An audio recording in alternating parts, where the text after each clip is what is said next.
Hola, muy buenas tardes a todos y todas las presentes. Les doy la más cordial bienvenida al seminario que tiene por tema la mentalización como una forma de enriquecer la práctica clínica. El docente que impartirá la presente sesión es Nicolás Lorenzini, que es psicólogo clínico de la Pontificia Universidad Católica de Chile, doctor en Psicología Clínica Educacional y de la Salud en UCL, tiene un Master of Science en Psicoanálisis en University College London, investigador de la unidad de psicoanálisis de la UCL, asistente del profesor Peter Fonagy, ex investigador asistente del Anna Freud Center en Londres, docente de la International Psychoanalytic University en Berlín, Alemania. También tiene un diplomado en intervención psicoanalíticas en salud en la PUC, vicepresidente de la Asociación para el Estudio y Desarrollo de la Mentalización en España y Latinoamérica. Es miembro del comité editor de la revista Mentalización, Psicoanálisis y Psicoterapia, miembro del comité ejecutivo de la International Attachment Network en el Reino Unido. Es director académico del programa de formación en apego en español y director técnico de la formación en apego en inglés. A continuación, vamos a dar inicio a la presentación del docente. Una vez que esta termine, vamos a realizar un sorteo que será por una beca totalmente gratuita para el diplomado en mentalización, que tendrá su primera sesión en vivo el día sábado 10 de septiembre. Los requisitos para poder optar a esta beca son: primero, el diplomado está dirigido a profesionales o alumnos avanzados en temáticas de la salud mental, con conocimientos básicos de técnicas y teorías de las psicoterapias psicodinámicas, cognitivo-conductuales o humanistas. Y segundo, el sorteo se realizará solamente con las personas que hayan participado en toda la sesión, por lo que los y las invito a participar hasta el final, y así todos y todas tengan la oportunidad de ganar el cupo que se sorteará. Finalmente, para las y los que estén interesados, quedan todos y todas invitadas a nuestra página web, en donde están los seminarios que hemos hecho anteriormente, para que puedan verlos si es de su interés, y también se subirá la charla del día de hoy en www.adipa.cl/seminarios. También diferentes podcasts sobre temas psicosociales, tanto en YouTube como en Spotify, buscando Adipados en mayúsculas. Y comentarles que al final de la sesión del día de hoy se les enviará un link a través del chat para que puedan optar por un certificado de participación a este seminario, en donde tendrán que rellenar sus datos personales y se les enviará automáticamente su correo. Sin nada más que agregar, le damos el paso al docente Nicolás Lorenzini para que inicie la exposición del día de hoy. Gracias, Catalina. ¿Me escuchan bien? Veo casi muchas caras, así que Ok, perfecto. Estoy en una habitación que pensé que tal vez tenía mucho eco, tal vez, pero si se escucha bien, entonces, genial. Eh, yo me estoy conectando en este minuto desde Italia, así que es tarde, son las 1 de la mañana, y anda una ola de calor extraordinaria por toda Europa, así que hay 32 grados. Eh, por si me ven, que me empieza a brillar un poco la cara, es porque simplemente me puse a sudar. Eh, este webinar, este seminario, bueno, como bien se dijo al comienzo, está dentro del contexto de un diplomado que yo estoy organizando junto a Gustavo Lanza Castelli, que es un psicoanalista argentino que vive en España. Y que juntos desde hace mucho tiempo tenemos la Asociación Internacional para el Estudio y Desarrollo de la Mentalización, es un chorizo largo el nombre, pero que si ustedes quisieran saber más de eso, siempre me pueden contactar a mí vía mail o a través de Adipa, en fin. Y está, este webinar como en este contexto, ¿no? Un poco casi como un comercial. Yo a veces me siento como tal vez un vendedor de timeshare, que te vendo 2 semanas en un departamento de, no sé, Viña del Mar o donde sea. Y te invito a una comida antes, entonces mi padre siempre iba a eso, decía, yo voy a ser capaz de comer toda la comida sin comprar nada. Y a mí eso no me molestaría en lo absoluto, pero sí lo que me gustaría sí sacar de este webinar es que es curiosidad, es a ver si puedo abrirles un poco ese signo de interrogación. Para que, si bien tenemos solamente 1 hora más o menos que yo voy a estar exponiendo, Claramente no es suficiente. Si alguno de ustedes quiere tomar el diplomado después, bienvenido sea, pero siempre también, si alguien quiere empezar a googlear un poquito más acerca de esto, no cualquier Google, Google Scholar, yo es el que recomiendo en realidad. La idea un poco también es abrirles la curiosidad a través de enganchar con trabajos que ustedes pueden estar haciendo ahora. Trabajo clínico sobre todo. Me voy a referir a eso, a psicología clínica, cuál podrían ser las ventajas de saber un concepto como este o de estudiarlo más a fondo, no solamente eh, porque hay que ocuparlo exclusivamente. Yo creo que este concepto como que se adosa muy bien a distintos tipos de formas de concebir la salud mental, la enfermedad mental y el tratamiento. Y la prevención, por supuesto.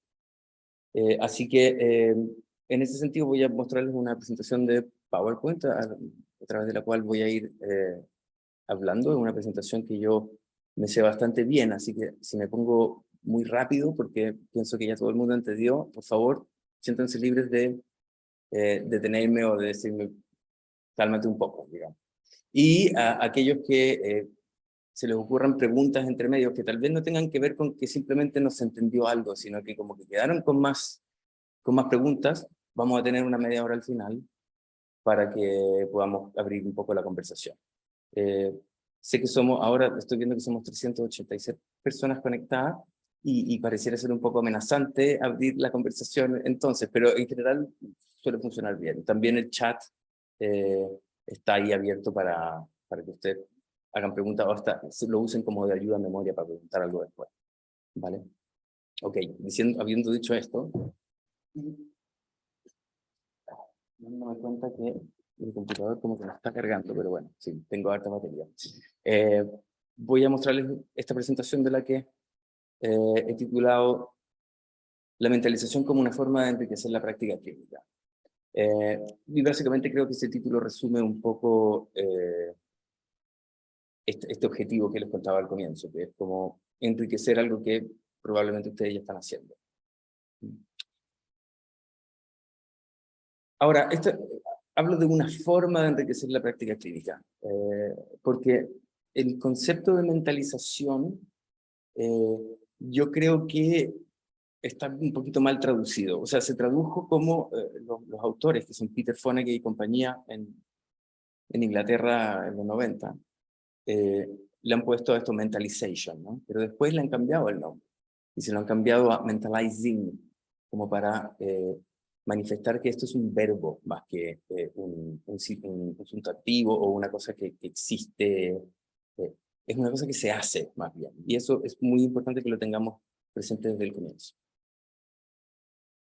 Y voy a comenzar definiéndolo. Esta definición está en cualquier lado que lo busquen, es la definición de diccionario, digamos, o de textbook, de libro de texto de mentalización. Es la idea menos novedosa que uno se pueda imaginar.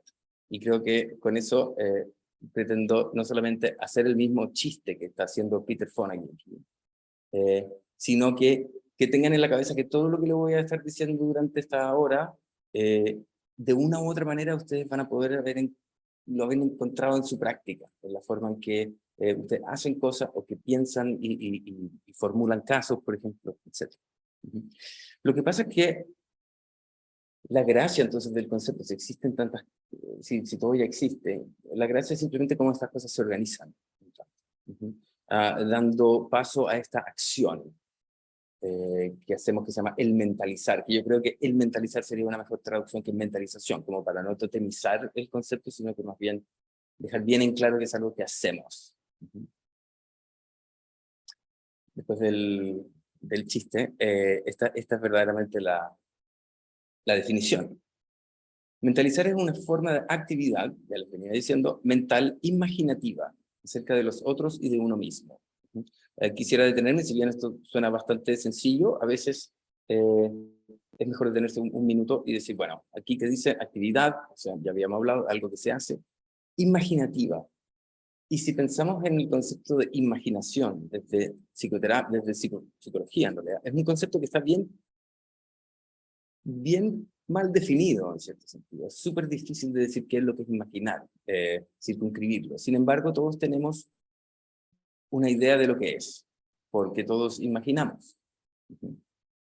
Creo que ese equívoco en la definición, de hablar de imaginación, cuando para la imaginación para cierta escuela de psicología cognitiva significa una cosa, para algunos psicoanalistas significa otra, en fin. Sin embargo, tiene esta cualidad subjetiva. Todos imaginamos y un poco sabemos también, no más que un poco, estamos bastante seguros de que el otro también imagina. Y por eso se trata de los otros y de uno mismo. Y se trata de interpretar comportamiento. Es decir, percibir e interpretar el comportamiento humano, si bien a veces nuestro cerebro está tan acostumbrado a hacerlo que le adscribimos estados mentales a los animales, por ejemplo, a las plantas, o incluso a, bueno, los dibujos animados. ¿Sí? En ese sentido, eso, perfecto. Es interpretar ese comportamiento propio y ajeno como determinado por estados mentales excepcionales, intencionales. Quiere decir que todo lo que uno haga o vea que alguien hace está basado en un estado mental. Hay un ejemplo que siempre doy, estoy buscando algo que esté a mano. Esto. Si yo hago eso, espero que el 100% de ustedes se haya dado cuenta que lo hice a propósito y no que se me cayó este rollo de las manos. Yo creo que lo vieron, los que comenzaron a verlo, si la conexión está buena, se dieron cuenta que lo hice a propósito. ¿Y cómo supieron eso? Y ustedes me podrían empezar a explicar cómo supieron. Por ejemplo, porque hay un contexto en el cual yo estoy intentando explicar algo, entonces dije justo antes, voy a dar un ejemplo, por ejemplo, pero también ustedes vieron mis ojos, si siguieron o no, cuando lo boté, ustedes vieron el movimiento de mi mano, no me vieron hacer algún movimiento torpe, en fin, muchas cosas que me podrían explicar, pero solamente me las podrían explicar si les pregunto, porque en realidad lo hacemos súper automáticamente. Y no solamente se trata de estos pequeños comportamientos, lo importante al final, que tiene que ver con la psicología clínica, es que esto cruza las relaciones humanas en general. Y no solamente tiene que ver con saber si el profesor de una clase efectivamente botó el scotch a propósito o por accidente. Lo hacemos a propósito, pero podemos explicarlo. O sea, no es totalmente inconsciente tampoco. Si bien es un concepto psicoanalítico, podríamos ubicar la mentalización o el mentalizar como una actividad más bien preconsciente. Es decir, que hacemos automáticamente, pero apenas nuestra conciencia es llevada a pensar en ello, lo logramos hacer. Y esto es súper importante porque lo que nosotros hacemos con los pacientes en general es enseñarles a mentalizar, a poner esos ojos, esa conciencia en cómo es que ellos interpretan el mundo, sobre todo el mundo social, que es el mundo más complejo de interpretar y aquel que tiene más consecuencias en la vida de todos nosotros y en la psicopatología. ¿Cuáles son los estados mentales intencionales entonces? Sigo leyendo las últimas 3 líneas de esta definición. Necesidades, deseos, sentimientos, creencias, objetivos, propósitos, razones. Estados mentales. Podríamos decir, por ejemplo, que el hambre es un estado mental, bueno, es un estado corporal, visceral, pero se le agrega una capa, digamos, mental, en la cual uno no solamente tiene la sensación visceral del estómago vacío, por ejemplo, pero sabe qué es lo que tiene que hacer para que eso se me arregle, se mejore, que tiene que ver con comer, que hay un cierto horario en muchas personas, que hay ciertas cosas que no puedes comer. Es una necesidad corporal que al final está expresada también por capas y capas, y eso es solamente el hambre, una muy básica, pero capas y capas de contenido mental. Hay también contenido mental que es contenido social, que uno aprende y, por ejemplo, hay formas de comer y formas de no comer, pero esas cambian, créanme, alrededor del mundo. En fin, la idea es un poquito pensar que los seres humanos, y que esto es una capacidad que yo creo que está a la base también de que nuestra especie haya sido tan, y esté siendo tan exitosa, digamos, en cuanto a modificar el ambiente, etcétera, tiene que ver con esta capacidad aumentada que nosotros tenemos de imaginar la mente propia y la del otro.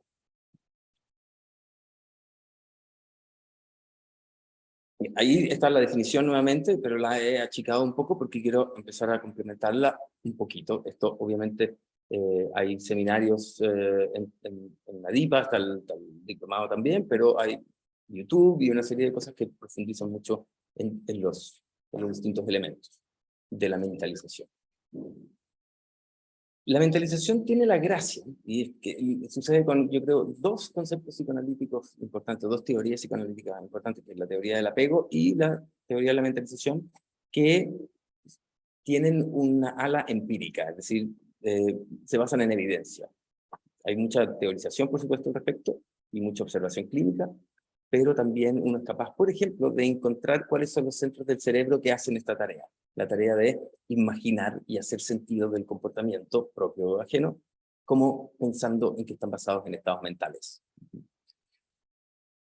Está localizado primariamente en la corteza prefrontal, pero en general, mucho de lo que nosotros hacemos en cuanto a mentalizar y en cuanto a automatismo de la mentalización, viene más bien del sistema límbico, es decir, de la amígdala, del centro de las emociones. Y como lo que hace la corteza prefrontal en general es darle una cierta coherencia a estos impulsos emocionales y, por ejemplo, cambiar el objetivo o retrasarlas, etc. Pensar en otro o pensar en uno mismo cuando a uno le preguntan qué es lo que el otro está pensando o sintiendo en una historia, por ejemplo. O esta misma historia, pero tú eres el protagonista. ¿Qué sentirías? ¿Qué pensarías? Y te obligan, por ejemplo, en este tipo de tareas de laboratorio a meterte en la mente del otro o la propia, a pensar en eso. Se hace con la corteza prefrontal. Y no solamente eso, las dos cosas, pensar en el otro y pensar en uno mismo, utilizan las mismas partes del cerebro, que es un tema que a mí me encanta profundizar, pero no voy a poder profundizar mucho, que es la mente es una construcción social, es decir, cuando yo pienso en mí, yo estoy utilizando las mismas partes del cerebro con las que pienso en otra persona, y además estoy utilizando un poco las mismas estrategias. La mente propia no es transparente. Uno a veces no sabe por qué hace las cosas, digamos, sobre todo los pacientes. Eh, pero sí sabemos que están basados en algún estado mental, ¿no? Pero no lo conocemos bien o nos defendemos contra él. Es muy interesante porque el yo no es nada más que un objeto, otro más. Lo que pasa es que con un acceso un poquito más privilegiado, pero tampoco tanto. Y si bien sucede en la corteza prefrontal, y estoy hablando del yo, etcétera, se pone en marcha en la experiencia relacional. Es decir, cuando yo estoy con otra gente es cuando estoy mentalizando más que nada, pero cuando incluso estoy solo y me mentalizo a mí mismo, es decir, intento reflexionar sobre aquello que siento, pienso, que podría sentir, que he sentido, que he pensado, que voy a pensar. Me estoy tratando a mí como un otro relacional también. Eh, Esto es súper importante porque no solamente se pone en marcha el mecanismo de la mentalización en la experiencia relacional, sino que también la experiencia relacional es, en ciertas medidas, la experiencia con uno mismo también. Y también se basa en un desarrollo relacional. Es decir, uno adquiere esta capacidad durante la vida, durante el desarrollo, sobre todo en los primeros años de la vida, sobre todo cuando se está desarrollando el apego. Y yo espero que más o menos algunos estén ya familiarizados con esta teoría del apego, porque ya no es simplemente psicoanalítica, sino que es una teoría que ha traspasado las fronteras y de hecho una de las teorías psicológicas más exitosas en términos de predecir y de desarrollar tratamientos.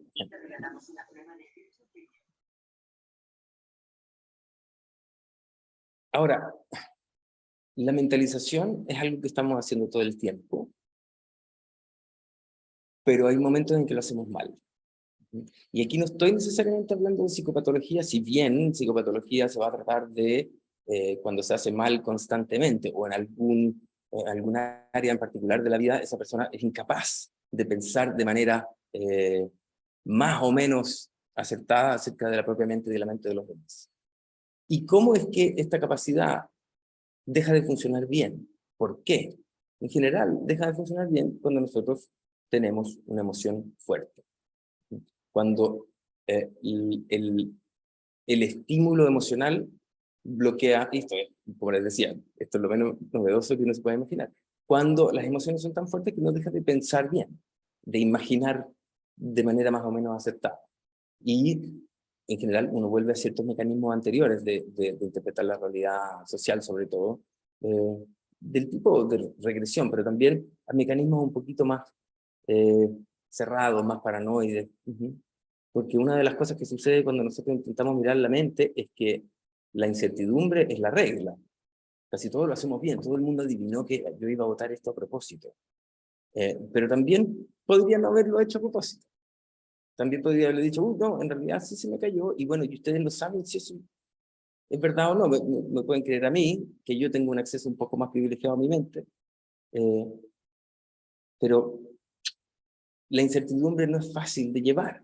Si bien es la regla en cuanto a la mentalización, uno puede ver una persona que viene por la calle, que nunca has visto antes, que viene llorando, y uno se puede imaginar que esa persona está triste.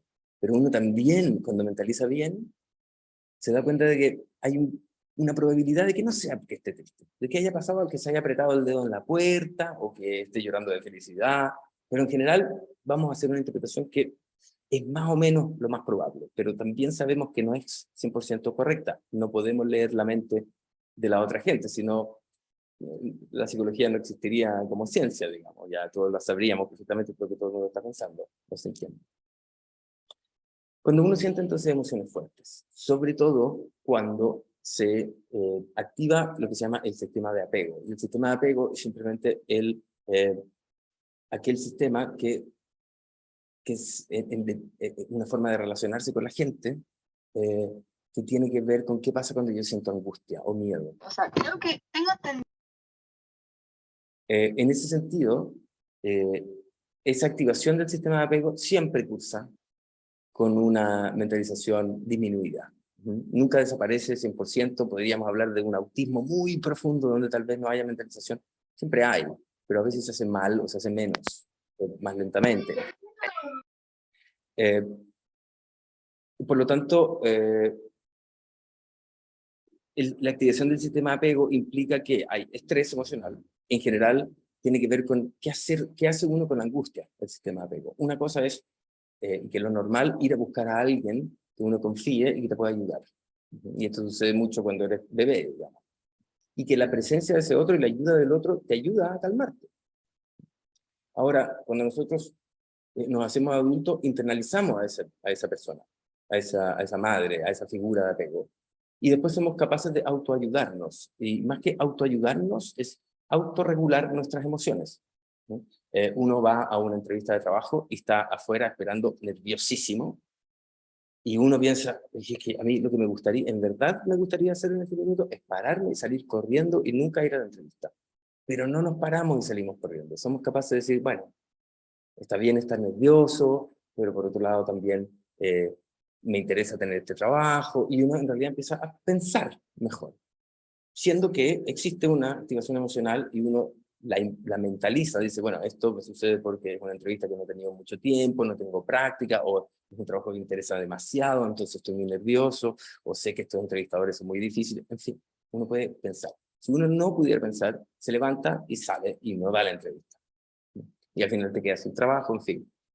Hay gente que se levanta y no da la entrevista, como metáfora casi. Y ahí estamos hablando de, en general, trastornos de personalidad grave, es decir, del clúster B, sobre todo organizaciones borderline o límites de la personalidad. Este concepto de mentalización, que también lo pueden encontrar en la literatura como función reflexiva, ha conocido una expansión en los últimos 20, 25 años, que es importantísima. Hay un trabajo que yo hice una vez acerca del Google Word, que es como buscar en la literatura cuando aparecen palabras o no, y desde hace 20 años la palabra mentalización en inglés se dispara increíblemente, si bien había sido utilizada como palabra en otros contextos antes, pero mucho menos. Nace desde una forma de comprender la patología borderline, pero se amplía su uso y el entendimiento que le otorga este concepto a la salud mental en general. sobre todo, por ejemplo, a violencia, a trastorno alimenticio, a depresión, algunos tipos de angustia, etc. Se utiliza también en distintos contextos, ¿sí? Como terapia, por ejemplo, de pareja, de familia, etc. Se usa también, por ejemplo, en Londres se hacen talleres para niños en el colegio acerca de violencia, es decir, si uno realmente logra ponerse en los zapatos del otro y pensar y sentir lo que el otro está pensando, sintiendo, es imposible ser violento con esa persona. Y esto, como es una capacidad que se puede enseñar, no es algo mágico del inconsciente, se hacen talleres, por ejemplo, para niños en los colegios y efectivamente baja el bullying y los problemas de salud mental de los alumnos, etc. El concepto se basa en psicoanálisis, sobre todo en la teoría del apego. De hecho, mentalización y apego son muy poco separables, de hecho, en la práctica. En el sentido de que no solamente están unidos conceptualmente, sino que el desarrollo de la mentalización depende del apego, y el desarrollo del apego depende de la mentalización, ¿no? Una especie de dos caras de la misma moneda. Uno puede encontrarlo también, cosas parecidas, por ejemplo, como teoría de la mente, en lo más psicoanalítico, perdón, en lo más cognitivo. Esto es lo que yo les decía antes, las zonas del cerebro que se activan cuando uno piensa en uno mismo son las rojas, o en la mente de uno mismo. Cuando uno ve el comportamiento e intenta interpretarlo del otro, son las zonas azules, y las zonas blancas son todas las que se comparten. Y son básicamente los mismos centros cerebrales. Ok, como les decía al comienzo, la idea menos novedosa que podríamos imaginarnos. Bueno, pero la idea es que trae cosas que nosotros ya sabemos y las pone juntas en una misma capacidad. ¿De qué se trata entonces la mentalización? ¿Cuáles son los requerimientos? Curiosidad. ¿Curiosidad de qué? Curiosidad de la mente, acerca de la mente. Es decir, tiene que haber cierto esfuerzo, digamos, consciente o no, acerca de qué es lo que el otro está pensando y sintiendo y qué es lo que yo estoy pensando y sintiendo. Tiene que haber una curiosidad casi endémica. Como yo les decía, nosotros mentalizamos a los humanos, pero a veces pensamos que los animales, por ejemplo, también tienen estados mentales que si los tuvieran, yo creo que son bastante distintos a los nuestros. Entonces, difícil pensar en cosas así, pero yo ocupo esta caricatura porque siempre que un perro pone la cabeza así, a mí me parece que está curioso. ¿Curioso cómo? ¿Por qué me sigo metiendo en problemas con mi hábito de romper ropa colgada? ¿Por qué me pasa esto? ¿Por qué me sigo comiendo las uñas o fumando? Si no quiero seguir fumando. ¿Cómo se sentirá ser tú? Cuando los que tienen hijos, por ejemplo, cuando tu hijo llega un poco, digamos, emocionado, con alguna emoción del colegio, bueno, ¿qué se siente? ¿Cómo es sentirse triste, pero triste a los 5 años? Yo sé que no sé qué es lo que tú estás pensando, pero me imagino más o menos, que es lo típico que les decía yo acerca de la incertidumbre. Y ya un poquito de mentalización más avanzada sería tal vez esto de romper la ropa colgada, tiene que ver con cosas que me pasaron cuando yo era cachorro, cuando yo era niño. Esto nos indica un poquito de que es una solamente de las cosas que la mentalización implica curiosidad. Y hay gente que efectivamente no engancha con el ejercicio de hacer esto. Y ahí podemos observar, por ejemplo, en muchas ocasiones, trastornos antisociales. Otra cosa importante es la conciencia del impacto del afecto. Es decir, todos nosotros tenemos una idea de que las emociones son importantes y que las emociones tienen una consecuencia. También todos nosotros tenemos un cierto conocimiento subjetivo, no estoy hablando de que lo hayamos leído en ninguna parte, de que si la emoción es muy grande, entonces hay algo que se desborda en la mente y uno deja de ocupar la mente como la quisiese ocupar. Si es demasiado vigoroso, la champaña se derramará, pero siempre es bueno hacer un saludo. La opacidad de la mente, con esto me refiero a la incertidumbre, es decir, detrás de este vidrio sí podemos imaginar que hay, por ejemplo, un ramo de rosas, pero no estamos 100% seguros. Si vemos a una persona llorando, podemos pensar que está triste, pero no estamos 100% seguros. Y tenemos que estar conscientes del hecho de que no estamos 100% seguros, de que no podemos leer la mente, ni siquiera la propia. La mentalización permite, y esto es súper importante sobre todo para nuestros pacientes, la toma de perspectiva. Una de las cosas que los seres humanos podemos hacer mejor que cualquier otro animal que se haya medido esto es saber lo que el otro sabe, o desde dónde está mirando, o cómo una persona podría interpretar las cosas distintas a que yo porque tiene acceso a distinta información, etc. Eso, por supuesto, si uno es capaz de más o menos imaginarse la mente del otro, abre la capacidad de confiar. Imagínense cuando la mentalización falla, que tenemos estos pacientes que lo que les falta es alguien que ellos puedan sentir que pueden confiar. Ni siquiera el terapeuta intenta a veces ponerse en ese lugar, pero la idea es que la persona no esté o paranoide o sobreconfiada, por ejemplo, y sea abusada nuevamente, etc. Si uno es capaz de observar que alguien está con el ceño fruncido, así, y que anda refunfuñando por la vida, tal vez no voy a confiar tanto en él hoy, pero sí ando más contento, en fin. Sí. La mentalización también permite continuidad narrativa, es decir, identidad. ¿Qué es la identidad? Nada más que la colección, en términos de tiempo, de estados mentales. Yo me siento la misma persona que era antes, porque puedo más o menos seguir mi historia mental, y si sé que ahora siento con respecto a algo, algo muy distinto, también puedo encontrar más o menos cuándo fue el punto en que cambió, en fin. Somos capaces de contar una historia acerca de uno mismo y de los demás a través de estados mentales. Si esta capacidad es mostrada por el paciente en psicoterapia, y en general se muestra siempre, lo que pasa es que también se esconde siempre, hay sesiones que tienen partes que están bien mentalizadas, en que la gente está trabajando, y partes en que no. Pero cuando sí funciona, el paciente es capaz de monitorear sus estados mentales y ponerlos en palabras. Es prácticamente básico para la psicoterapia.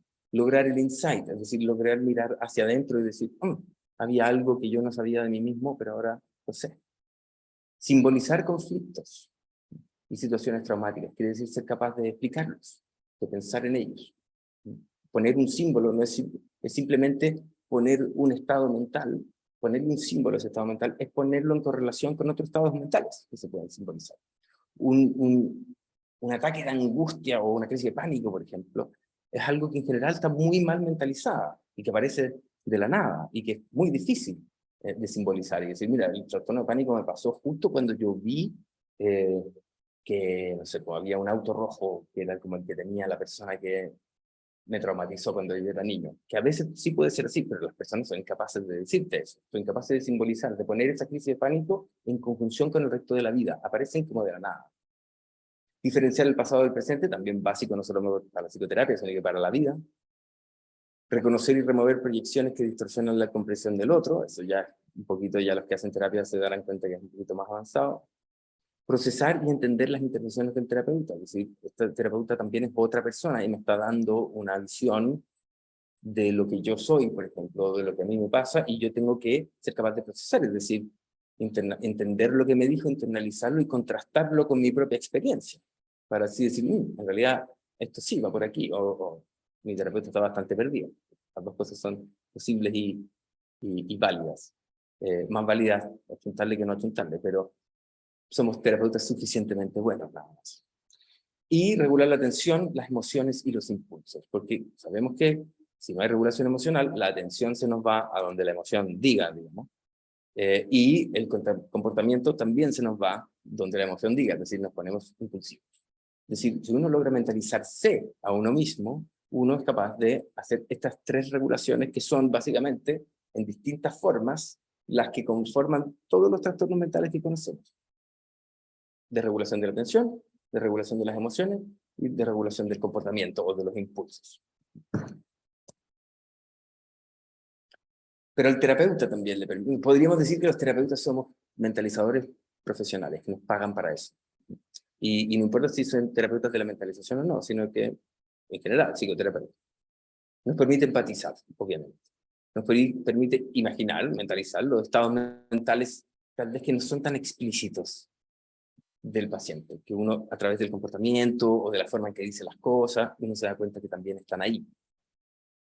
Construir, y esto es súper importante, y esto es algo que hacemos también todos, no solo los terapeutas, construir en la mente propia una representación, una maqueta de la mente del otro, en este caso del consultante.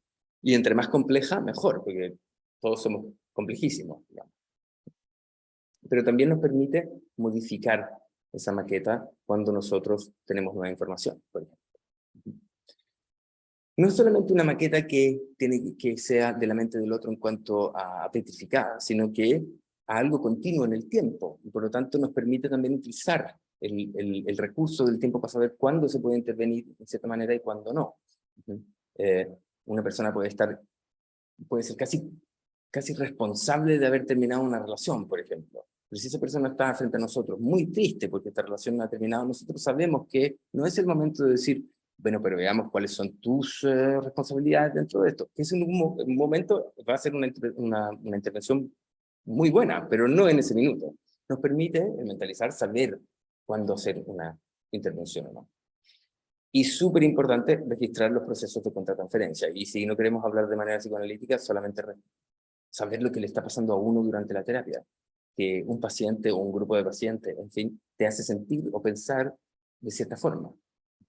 Y no estoy hablando de que siempre el paciente te haga sentir la misma emoción, a veces sucede y un momento, digamos, más petrificado de la terapia, pero en distintos momentos. Y saber si esos tienen que ver conmigo, si necesito más terapia yo mismo, o si son parte de la patología del paciente, por ejemplo.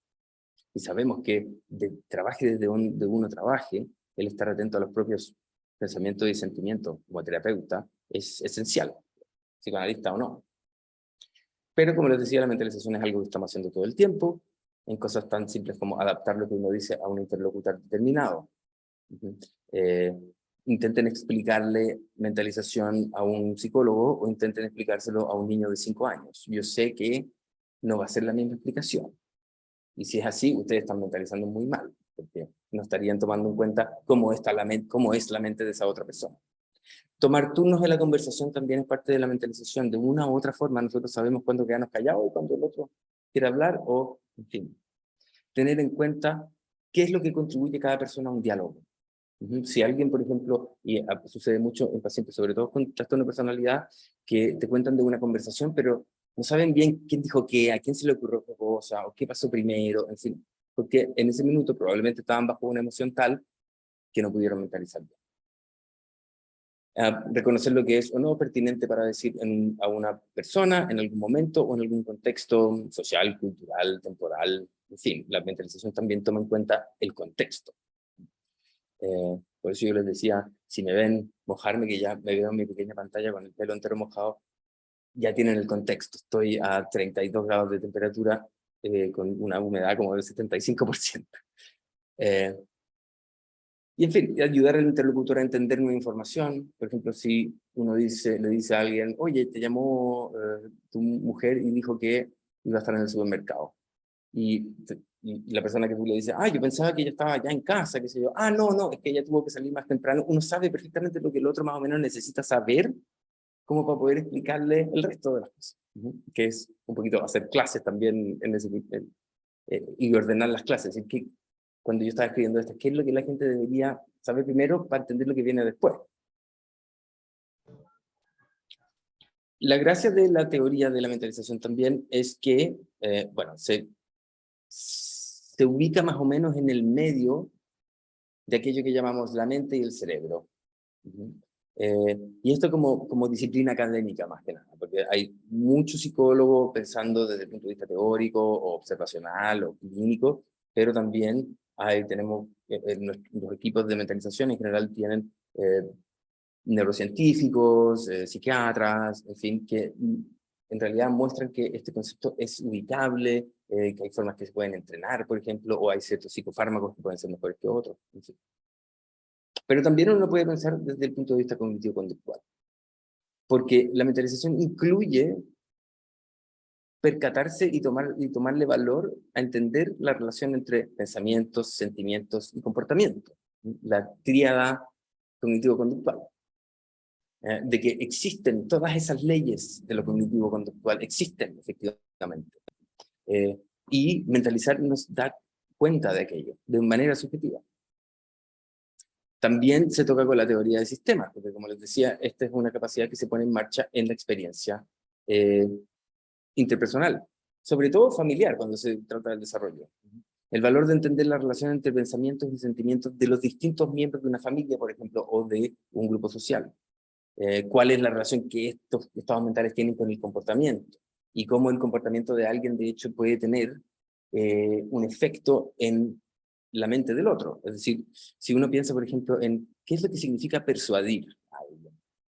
Persuadir a alguien es simplemente que con mi estado mental, yo hago algo, puede ser conversar, y le cambio el estado mental a otra persona. Es decir, si bien mi mente parece no existir, no es lo mismo que mi teléfono o que la mesa donde está mi computadora en este minuto, sí es una realidad. Lo que pasa es que es una realidad distinta, una realidad psíquica, y por tanto es cualitativamente distinta, pero es efectiva, está conectada con la realidad física. Y al revés, hay cosas que pueden pasar en la realidad física. Por ejemplo, imagínense, se me corta la luz y todos ustedes se quedan sin el resto del seminario, y se decepcionan, se ponen tristes, se enojan. Bueno, el mundo real cambió tu mente, esa otra realidad.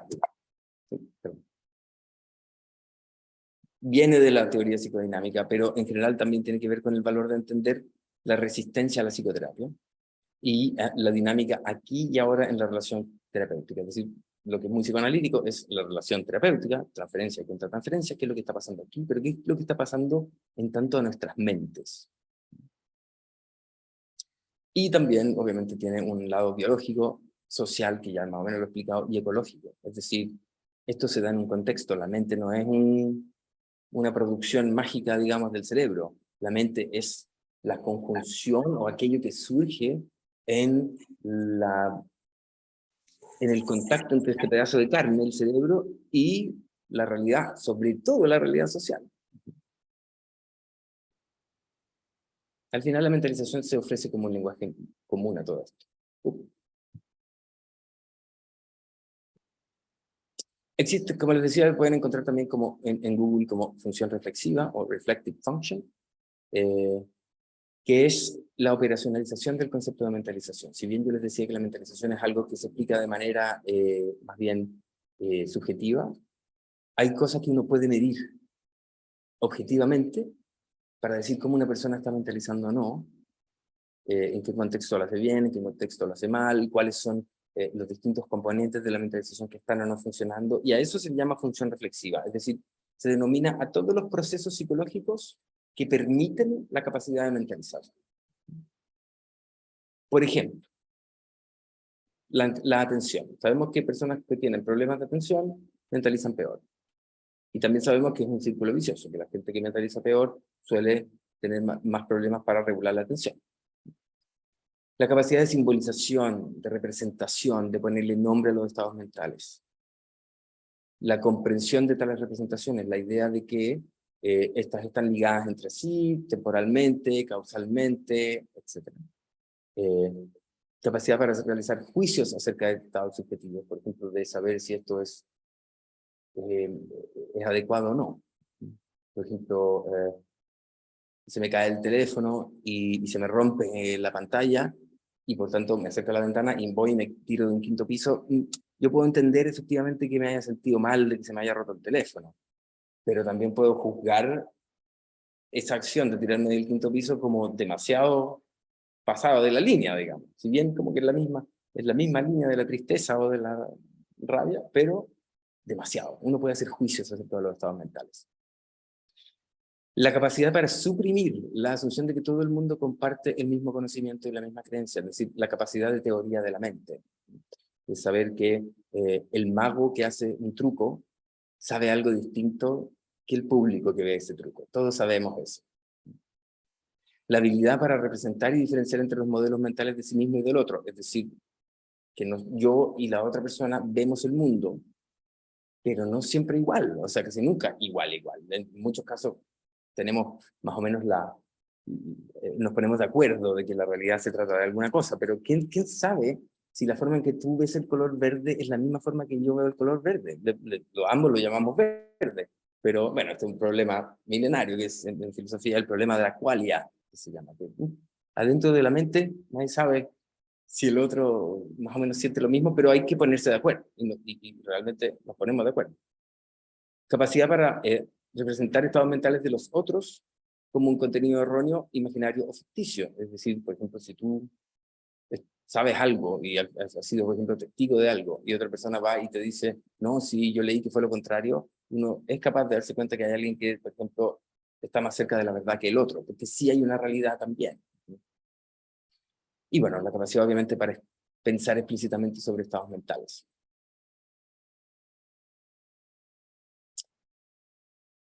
Esto se desarrolla, esta capacidad de mentalizar, es decir, de poder explicarse el comportamiento propio de los demás como basado en estados mentales, no es algo con que nazcamos.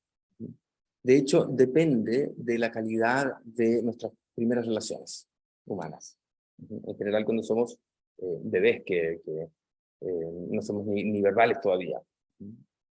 Lo que pasa en general es que nosotros somos un cuerpo, somos capaces de sentir ciertas cosas cuando nacemos, por ejemplo, hambre, frío, amenaza, etc. Y sin embargo, no somos capaces de ponerles nombre o de saber exactamente cómo lo arreglamos, etc. Y tiene que ser un adulto el que hace esto por nosotros. Entonces, imagínense ustedes que hay un bebé pequeño que siente lo que nosotros después adultos llamamos hambre, pero lo que siente es este malestar físico. ¿Y qué es lo que hacemos los seres humanos, como casi todos los mamíferos, porque la teoría del apego se aplica a todos los mamíferos?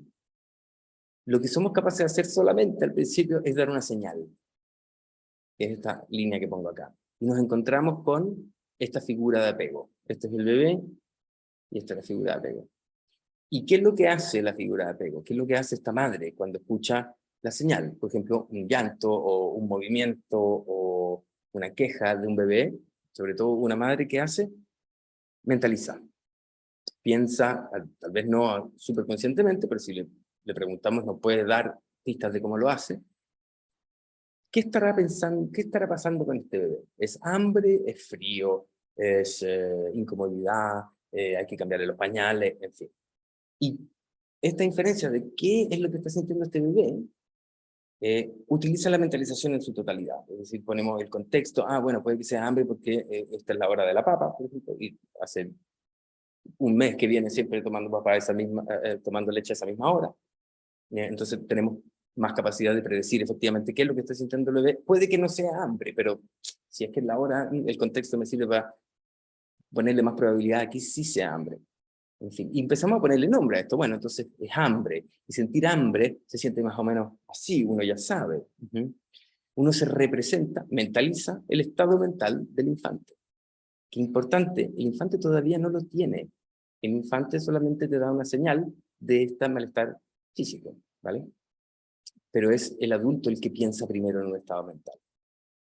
¿Y qué es lo que hace? Va y le da leche al infante, ¿no?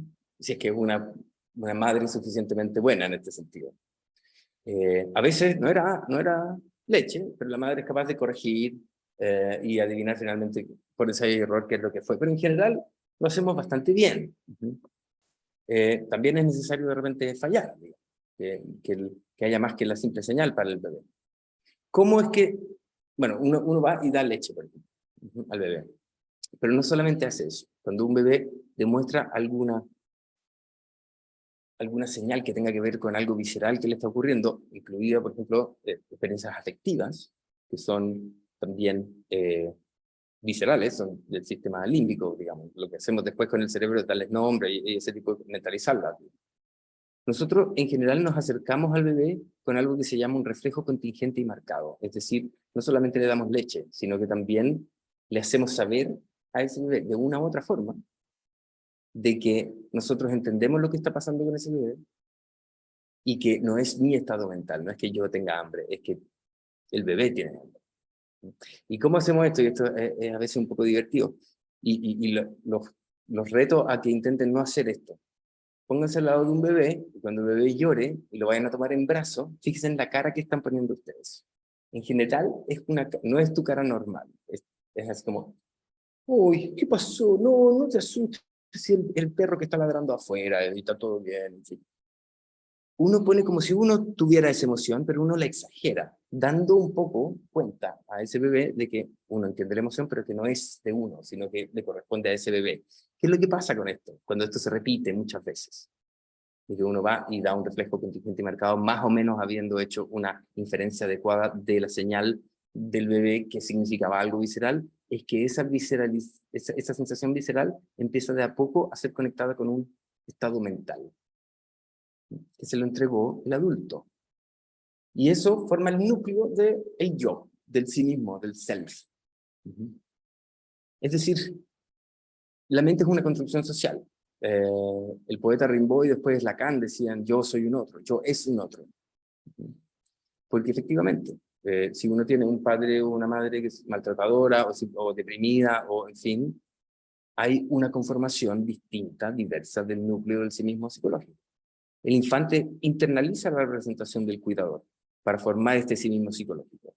Y esto se hace a través de Profe, la interacción, dame un segundo, ya. repetitiva, segura y lúdica con el cuidador que lleva, y esta palabra es importantísima, segura, porque ahí se basa, digamos, el apego seguro, el apego más bien saludable, si podríamos decir de alguna otra forma. Y lúdica con el cuidador. Lúdica quiere decir que estamos hablando de estados mentales, tampoco es tan grave, digamos. Si lo hice mal, me río un poco y me puedo corregir. Que conlleva la integración de modos primitivos de experimentar la realidad, que es algo que me encantaría meterme, pero no puedo mucho. Y a eso le llamamos mentalización o mentalization. ¿Alguien había pedido la palabra? Sí, yo, profe, disculpe que lo interrumpa. Uh-huh. Una pregunta con respecto cuando se hace un apego no adecuado y el niño capta todo esto, ¿sería con respecto al self, sería un self falso? Sí, en el caso de la mentalización, desde esa teoría se le llama un self ajeno, Ok. porque no es falso, es de otra persona, ¿no? Ya, profe, y ahí es donde se puede uno como psicólogo trabajar, como son, como se partió el título de la mentalización de una imaginación, entre comillas, nosotros podemos trabajar en las creencias errores que tuvo desde el apego, que el amor no es tratado de repente con un rechazo. Uh-huh. No sé si me entiende. No sé si te entendí bien la pregunta. ¿Cómo podemos llevar este concepto y trabajarlo en qué sentido? Claro, a través de la mentalización, hacerle como son creencias o de repente visiones de punto de vista que también están ligadas con respecto al apego, vinculada, que fue desde la infancia que nos enseñaron o aprendimos ciertas conductas, como este ser estas situaciones que no son las más adecuadas, de repente relaciones que tengan personas con creencia de que si tiene una pareja y la trata mal, cree que eso es el amor, porque fue así construida, se puede trabajar a través de la mentalización haciendo este Claro, cambio. claro, absolutamente, Uh-huh. absolutamente. De hecho, eso es una de las cosas importantes que hacemos. No solamente tiene que ver con desafiar o cambiar una creencia, sino que es cambiar el hecho de que esa creencia se erige como una realidad inmutable. ¿Mm? Hay gente que efectivamente no es que piense que el amor sea la violencia, sino que vive el amor como si fuese violencia. Y en general, por ejemplo, eso tiene que ver con la incapacidad de poder distinguir al otro como una persona que es más o menos parecida a mí, porque si soy capaz de hacer eso, la violencia de hecho queda descartada. Uno es incapaz de de ser violento con una persona con la cual uno se puede identificar. Lo que pasa es que si tu capacidad de identificarte, de pensar en cómo piensa y siente el otro, está bloqueada, entonces claramente la violencia se abre como como un camino. De hecho, piensa en estados totalitarios que hacen propaganda y dicen, los judíos son todos malos, o los negros son todos malos, o en fin, lo que están buscando un poquito es hacerte pensar que esa persona es inidentificable contigo. Ese otro se vuelve ajeno, como un falso self. Ahora, eso por ejemplo a nivel social, pero a nivel de terapia, nosotros lo que hacemos con los pacientes en general es mostrarles que ellos están mentalizando de alguna manera que puede ser, por ejemplo, muy extrema en ciertos sentidos, o que se toma el contenido mental como la realidad. Es decir, yo les decía, está la realidad física y está la realidad mental, y las dos están conectadas, pero no son lo mismo. Pero cuando son exactamente lo mismo, por ejemplo, tenemos cosas como paranoia y esquizofrenias. Pero también de repente pueden estar separadas completamente también, y ahí tenemos gente con alexitimia, por ejemplo, que es incapaz de ponerle contenido mental a sus reacciones emocionales, digamos, corporales, viscerales. Susana. Gracias, profe. De nada, María José, gracias por tu pregunta. Sí, bueno, vengo recién integrándome, no pude llegar a... Te escucho muy, muy mal, Susana. Yo no sé si el resto te escucha mal. ya, pues. Ahora sí. Ahora, ¿mejor? Es mejor, sí. Ya, que me vengo integrando recién, así que me disculpo, pero lo que alcanzo como a entender es como un poco de que es como lo que queda como grabado en el subconsciente desde la infancia, como que es la información que toma el bebé, digamos, y que queda ahí sostenido desde nuestra infancia para de nuevo después reproducirlas en base a las emociones que aprendimos y cómo aprendimos a interpretarlas y a practicarlas, una cosa así. Claro, pero hay que tener cuidado con esto de grabado, porque no somos digamos, Un una computador. cartera. Claro, no somos un computador. Yo me acuerdo del mismo episodio de manera muy distinta, que pasó algo hace 5 años. Hace un año me acordaba de él distinto, porque yo también he cambiado, y puedo de repente, incluso, si uno va a terapia, saber cómo ha cambiado. Claro. Hay que cuidado con eso, primero que nada. Segundo, sí, efectivamente existen periodos críticos en el desarrollo cerebral humano en el cual este tipo de cosas que se aprenden son más difíciles de desaprender, por poner una palabra. Por eso la gente necesita terapia. Que básicamente es como, y aquí puede haber psicoanalistas que me van a cachetear inmediatamente, pero hay una reeducación emocional que tiene que ver, en el psicoanálisis al menos, con la relación con este terapeuta, en el cual uno empieza a proyectar otros tipos de relaciones y empieza a descubrir de qué se tratan y cómo uno las repite, y cómo que en verdad pueden haber perspectivas alternativas con respecto a todas las cosas que suceden. Y la psicoterapia, la psicopatología un poco uno también la podría reducir a una incapacidad de pensar de más de una forma. O sea, si mi señora llegó y no me saludó, después del trabajo, llegó y no me saludó, si yo pienso de una sola forma y solamente pienso que, es que también a ella ya no le interesa, pero también puede ser, bueno, tal vez le fue mal en la pega, tal vez tuvo un problema Hay muchas manejando posibilidades. para acá. Cuando uno piensa de una forma, tiene algún tipo de psicopatología, claramente. No en todo, pero las psicopatologías van a depender un poco en qué lugar de la vida está puesta esa rigidez. Y el apego, por ejemplo, seguro, no tiene que ver con estar siempre seguro. Tiene que ver con ser capaz de pedir ayuda a veces, y a veces arreglárselas uno solo. Pero los apegos inseguros tienen que ver con pedir ayuda todo el tiempo, una ayuda que nunca es suficiente, o completamente cerrarse a la experiencia emocional porque, digamos, uno se autocongela, por así puede decir. Igual la gente tiene psicopatologías después que son psicosomáticas o de un tipo más, menos mental. La última consultita, perdón a Adelante. los que están esperando. ¿Está la clase grabada? ¿Va a quedar como para uno poder ingresar? Sí. Listo. ¿Cómo lo puedo ver? Te va a llevar un link. Ya, súper. Muchas gracias, profe. De nada. Fernando, creo que tú estabas después con una pregunta. Hola, buenas noches, Nicolás.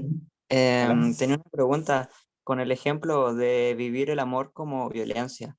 ¿Eso sería una incapacidad de la persona de poder mentalizar o de poder entender las conductas erróneas que tiene? Bueno, si hablamos, es una perspectiva un tanto distinta si hablamos del agresor o del agredido, o agredida en la mayoría de los casos. Yo lo digo de la parte del el agresor. Claro, es una incapacidad es muy, muy enraizada de reconocer los estados mentales del otro. Ahora, por ejemplo, hay casos súper patológicos, que son, por ejemplo, los antisociales, la trastorno de personalidad antisociales, porque todos hemos sido, aquí nadie se me venga a hacer el angelito, todos hemos sido violentos en algún momento, así que podemos perfectamente darnos cuenta que en ese momento el otro era otra especie, digamos, era alguien que lo único que quería era hacerme daño, que lo único que, en fin, o sea, la mente del otro se vuelve esta cosa absolutamente reducida que me permite ser violento. ¿No? Todos lo hemos sido en algún minuto, pero hay gente que está enferma de eso, por ponerlo así, que son los trastornos de personalidad, en fin, sobre todo antisociales, y sabemos perfectamente que ellos sí son muy buenos para reconocer las caras por ejemplo, las expresiones faciales de alguna emoción de otra persona. De hecho, lo hacen mejor que nosotros, la gente que no tiene el trastorno antisocial, pero falta una conexión emocional, son incapaces de decirte por qué esa emoción está sucediendo. Te pueden decir que esa persona está asustada, de hecho, pueden reconocer todo menos el miedo, que es muy interesante. Pero en general terminan utilizando este conocimiento un poquito mejor que tienen acerca de cómo leer al otro, para estafar al otro, para abusar del otro. En fin, porque no existe esa capacidad emocional de conectarme con cómo se sentirá esa persona si le robo el teléfono. Incapacidad de empatizar. ¿Ah? Incapacidad de empatizar. Una incapacidad de empatizar o incluso muchas veces una capacidad para dejar de empatizar. Porque, por ejemplo, y eso sería no tan antisocial, pensemos un poquito en un delincuente común, que tiene una persona que tiene hambre, por ejemplo, que tiene que robar pan. No puede quedarse a pensar si el panadero va a sufrir con la pérdida de ese pan, sino muy difícil que lo robe y se va a morir de hambre. Entonces, el hambre, por ejemplo, te puede llevar a hacer cosas de no mentalizar, ¿no? Porque es una experiencia visceral, emocional fuertísima. Lisette. Hola Nicolás, buenas noches. Bueno, Creo que mi... Sí, dame un dígame. segundo. ¿Te parece que veo tu pregunta, la de Miguel, y después les hablo un poquito acerca de clínica y después hacemos más preguntas? Ah, súper, me parece, muchas gracias. Bueno, creo que la pregunta que tenía, creo que se respondió un poco. Creo que quiero confirmarla. Creo que a través de la terapia con mentalización es posible modificar de cierta manera el estilo de apego que tenga una persona para que pueda llevar o modificar en este caso conductas más saludables, más higiénicas en salud mental.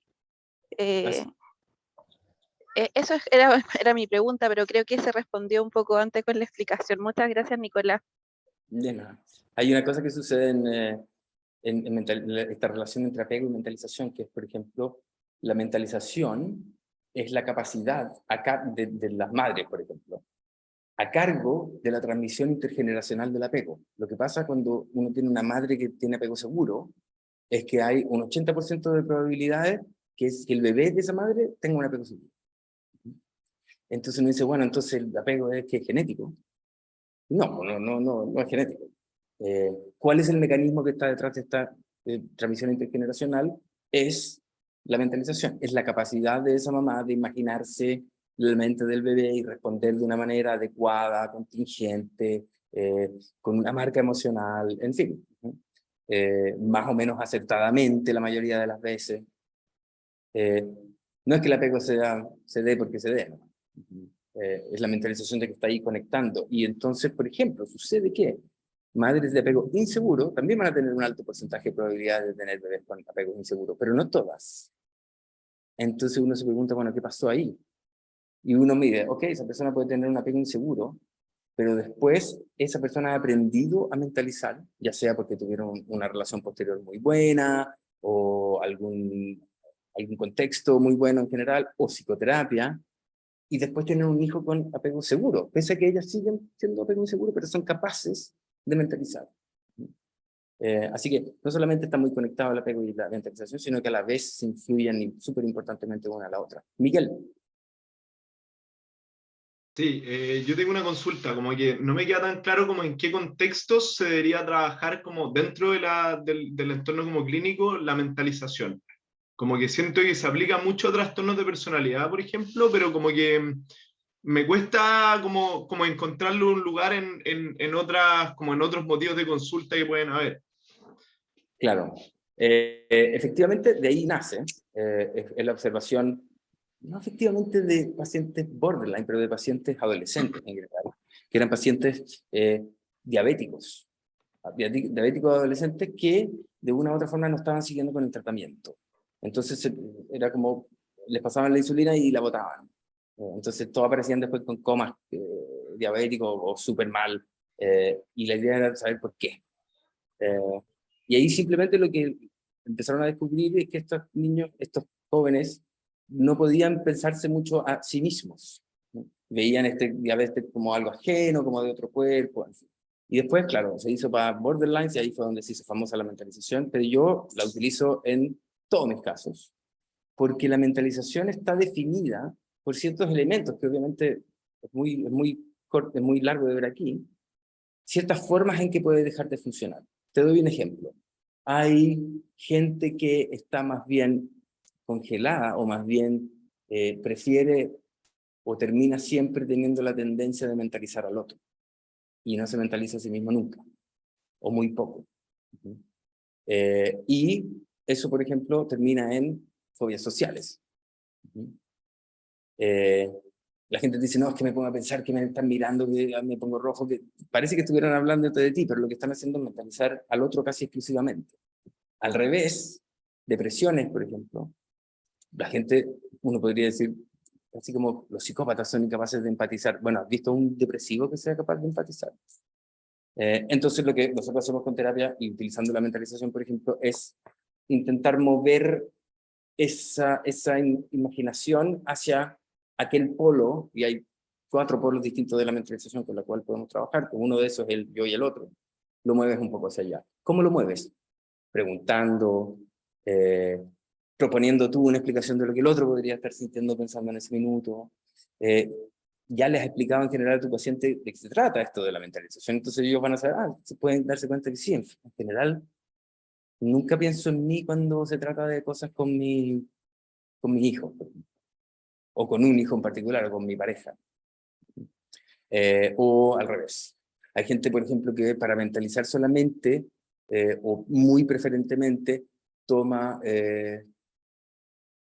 ciertas marcas del mundo externo, por ejemplo, de la apariencia de alguien. Entonces yo con la gente que tiene tez oscura no me entiendo. O yo, si él tiene la camiseta del Colo-Colo, un equipo de fútbol chileno, entonces este tipo es malvado, perverso, o el mejor del mundo, nunca se equivoca, en fin. Asumiendo cosas de la mente solamente por estas cosas externas. Y hay gente que lo hace al revés, que no toma en cuenta el contexto interno.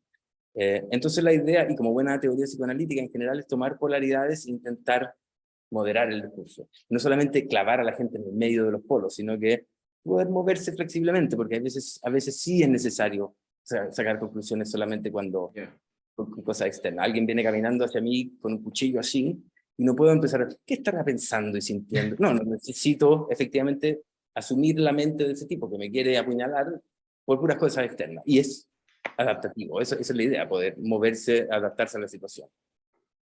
Oye, Nicolás, ¿y dónde puedo leer más como de estos como polos que me estáis hablando, como de los polos por los que se van moviendo las personas?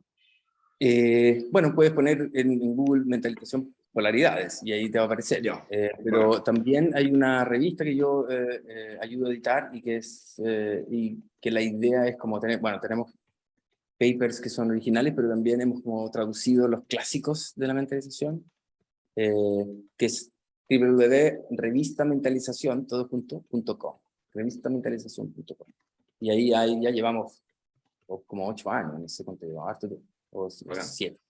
Y ahí, gracias. sobre todo los primeros números son introducciones con cuáles son las polaridades, cuáles son los tipos de formas en que la mentalización sale mal, porque no es que uno deje de hacerlo al tuntún, uno vuelve a ciertos momentos del desarrollo de la mentalización anteriores, del tipo regresión, fijación freudiana casi, y hay formas bastante particulares en las cuales uno mentaliza mal. Son 3 distintas formas en que uno mentaliza mal.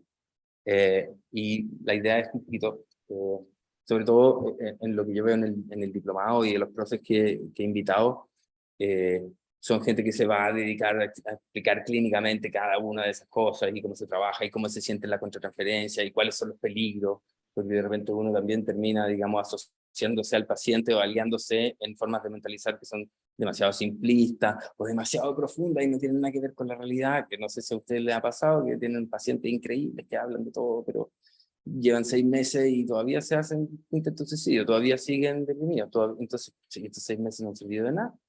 No, porque hay gente que te empieza a hablar de una mente demasiado imaginaria, sin conexión con la realidad.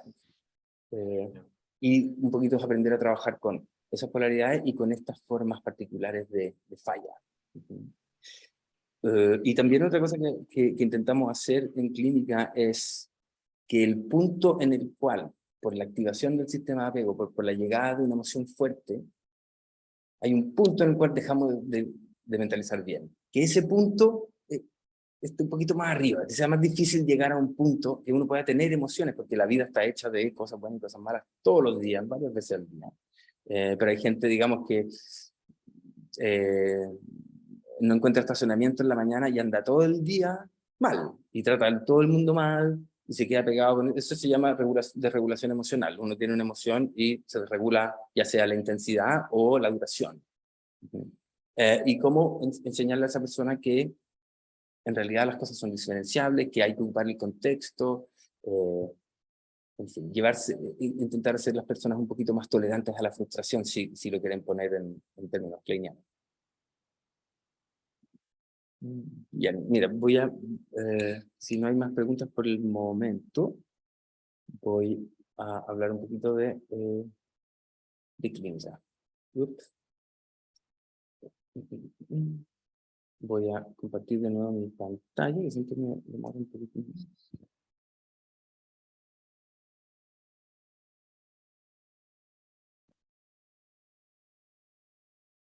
Ya.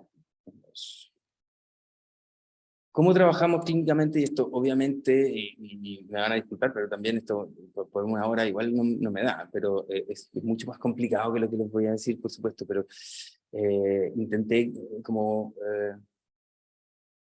condensar un poquito lo que se hace en terapia de mentalización, o utilizando mentalización en psicoterapia más bien, que no es incluso un poco fome o aburrido, diría yo. Porque es algo que se hace muy, muy, muy en detalle. Y hay un circuito que uno sigue para intervenir que se repite y se repite y se repite, así como la madre repite esta devolución visceral de manera mental. En general, podemos decir, por ejemplo, que partimos siempre por aquí. Y dense ustedes o no cuenta si ustedes ya hacen esto, porque recuerden que en muchos casos la psicoterapia es simplemente una gran empresa de mentalización. Darse cuenta y nombrar. Esto significa, por ejemplo, observar que hay alguna emoción surgiendo, la persona te está contando acerca de esta semana en el trabajo, lo que pasó, y que hay una emoción que surge, ya sea en el momento, que es mucho mejor de tomar, o en el relato. Que te peleaste con el jefe, entonces, ¿cómo te sentiste? ¿Cómo pensaste? Ah, mira, parece que en ese momento estabas más, no estabas solamente ansioso, sino que también estabas muy enojado, o, en fin. Y poner nombre a qué es lo que fue eso que pasó. Sobre todo cuando alguien te cuenta una interacción interpersonal donde haya habido alguna emoción. Pero uno no solamente interpreta a lo más Freud, sino que comprobar. La idea de trabajar con la mentalización es hacerlo colaborativamente. ¿Por qué? Porque estamos intentando modelar esta capacidad en el paciente. Si da lo mismo que uno sea buen mentalizador, lo que importa es que tu paciente sea buen mentalizador.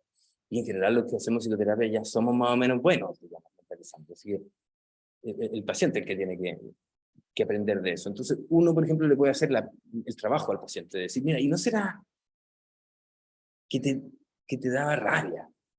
Y la persona puede que diga, sí, no lo había pensado así, pero efectivamente, sí.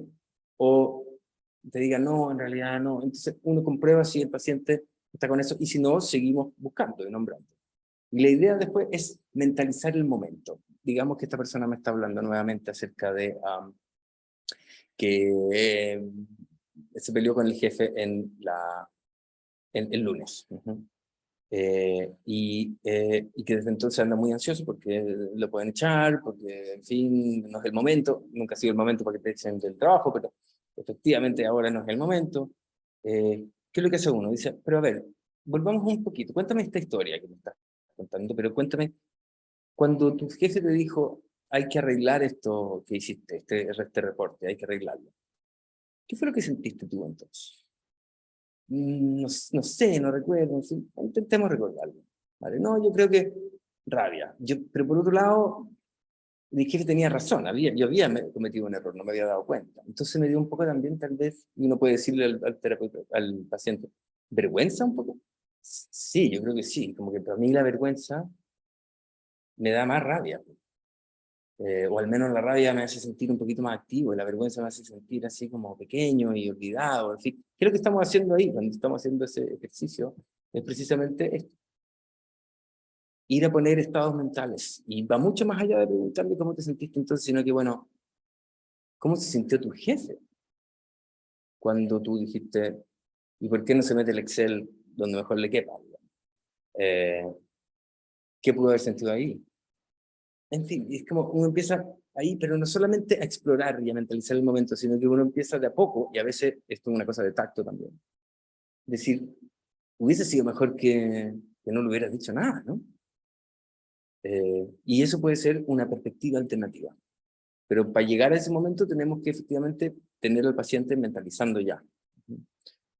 Y ahí solamente podría explicarse alguna función alternativa.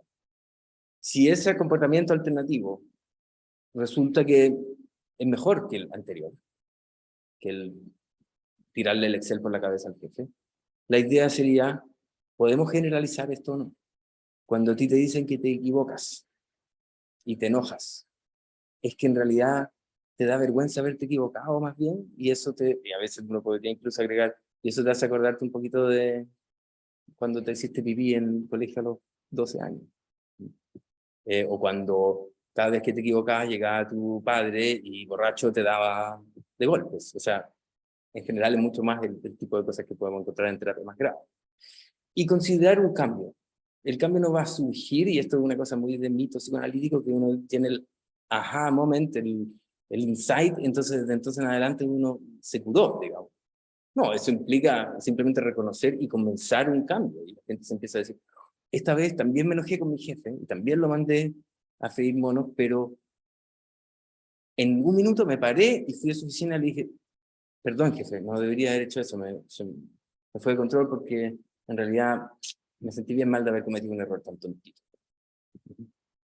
Imagínate cómo le cambia la vida a esa persona, si hace una u otra cosa. Después, la próxima vez que le pase, va a poder incluso controlarse un poquito antes. ¿Qué es lo que estamos haciendo? Estamos subiendo el punto en el cual uno deja de mentalizar. Y eso es un trabajo que se repite y se repite y se repite. Incluso en las terapias más intensivas de mentalización, estamos trabajando con la gente harto, 2 años, 1 año y medio. Solamente para trastornos más graves. Ahora, yo lo utilizo esto en cualquier momento. Cuando alguien me está hablando demasiado de otro, le pregunto por el mundo, por sí mismo. Cuando alguien me está hablando solamente de contenido emocional, les pregunto de, bueno, ¿qué es lo que piensas? ¿Cómo lógicamente se te ocurre esto? Cuando alguien está tomando solamente información externa, le pregunto por el mundo interno. Cuando alguien está asumiendo que la realidad mental es igual a la realidad exterior, decir, bueno, pero el hecho de que tú estés enojado no quiere decir que todo el mundo esté enojado contigo también. Puede que tu señora hubiese estado más bien confundida ahora. Y uno intenta plantear una perspectiva alternativa, y si esa resulta, entonces se generaliza, se considera el cambio y se empieza, y la gente en general, eso es lo rico de terapia, los que han estado en terapia, mentalización o no, es poner en práctica esto nuevo que aprendiste de ti mismo. Y cuando lo pones en práctica, empiezas a hacerte cada vez mejor en esto. No existe eso de insight, cambio inmediato, nos vemos. O sea, como en Good Will Hunting o en cualquier película que uno pueda ver de terapia, es como que hay un momento increíble y después la persona ya tiene 5 hijos, son todos rubios o azules. Hay una actitud terapéutica particular que uno utiliza cuando quiere traer la mentalización y ponerla sobre la mesa. Por eso pongo una mesa aquí. Porque además, esa actitud terapéutica tiene 4 patas. Y la primera, y esto de nuevo, nada súper novedoso, inquisitivo. Uno nunca sabe todo. O sea, la mente es opaca, por muy buen terapeuta que seas, no lees la mente de tu paciente, y en general es muy difícil saber como terapeutas cuando no sabemos algo, porque asumimos. Una persona te puede decir, no, pues llegó mi mamá y me tiró la cartera por la cabeza y todo eso, y después y uno no se dio cuenta que te dijeron todo eso. Bueno, ¿qué es todo eso? ¿Y cómo te sentiste tú? ¿Y cómo se sintió ella? ¿Y cómo pudo haber pensado? Y volvemos, no sabemos, efectivamente. Por eso pongo ahí a Colombo, que era un tipo que resolvía misterios simplemente haciéndose el tonto, digamos, por ponerlo un poquito más elegante que lo que se me ocurrió. Una segunda patita importante que se utiliza es detener la no mentalización. Cuando una persona simplemente te está hablando de otro, bueno, la intervención en general, que se llama la mano mentalizadora, porque lo hacemos así nomás al paciente. Decimos, a ver, espera un poco. Vamos a hablar de eso en un momento, pero espera. ¿Qué es lo que, volvamos atrás, qué es lo que tú crees que estaba pensando tu mamá cuando, en fin? Efectivamente, frenamos eso en seco. No somos psicoanalistas que dejemos a la gente hablar por 3 años acerca de lo mismo. Simplemente lo detenemos y le avisamos al paciente que lo vamos a hacer así, parte del setting, porque si no puede ser súper frustrante que tu terapeuta te esté interrumpiendo todo el tiempo. Pero uno puede explicar, una cosa que no hacen mucho los psicoanalistas tampoco, es decir, perdón, pero no entendí muy bien esto, así que podríamos, yo necesito necesito hacerme de tu experiencia completa, entonces te puedo preguntar más detalles. En fin, deteniendo a la persona que se fue en un discurso supuesto.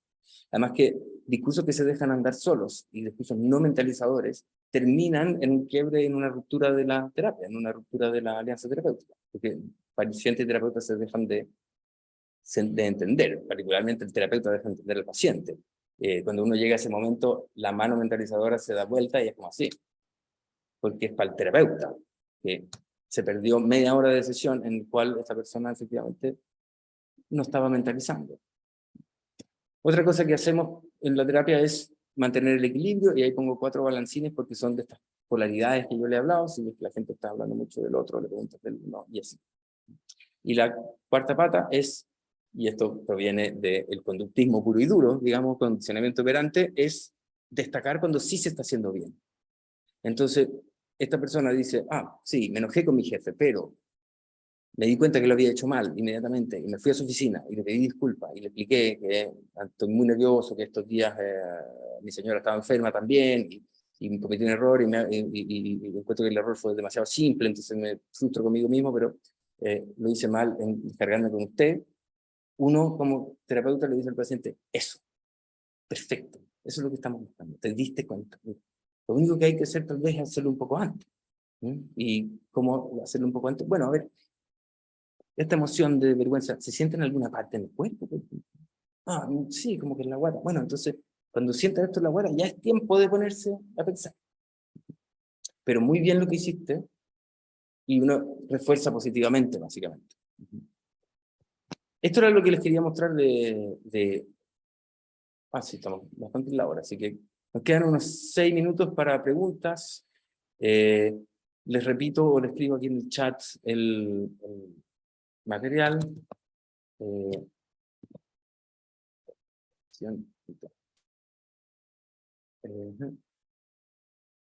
Y en todo caso también, si alguien me quiere escribir un mail a través de Adipa, lo puede hacer y preguntarme más cosas. Hay gente que de repente reconoce en los pacientes con que trabaja a alguien que le vendría muy bien esto.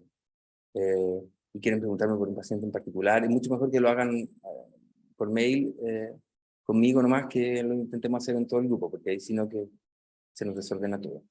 Y bueno, y en el diplomado obviamente no solamente vamos a ver mucho más profundamente la teoría, sino que vamos a ver también el desarrollo de esta capacidad, vamos a ver también cómo reconocer esta capacidad en diversas psicopatologías, y por supuesto vamos a ver cómo trabajamos, cómo lo usamos.